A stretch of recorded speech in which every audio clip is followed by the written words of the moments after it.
ఒక patient stroke లక్షణాలతో హాస్పిటల్కి వచ్చినట్లయితే వెంటనే మన ఎమర్జెన్సీ రూమ్లో ఉన్న డాక్టర్స్ కానీ ఆర్ న్యూరాలజిస్ట్ కానీ వారి యొక్క లక్షణాలను బట్టి స్ట్రోక్ అనేది ఇమ్మీడియట్గా డయాగ్నోస్ చేస్తారు. వాళ్ళ యొక్క సిమ్టమ్స్ని బట్టి అక్కడికక్కడే ఒక నిర్ధారణకి వస్తారు.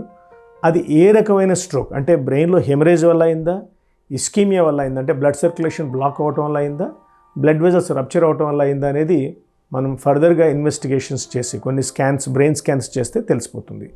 సో ఒక పేషెంట్ని ప్రాథమికంగా అంచనా వేసి వారిని పరీక్ష చేసి మనం ఇన్వెస్టిగేషన్స్ స్కాన్స్ అనేవి చేయడానికి బహుశా ఒక 30-35 మినిట్స్, ఒక హాఫ్ అన్ అవర్లో మనం డెఫినెట్గా వారికి ఎట్లాంటి స్ట్రోక్ వచ్చిందనే నిర్ధారణకి రావచ్చు.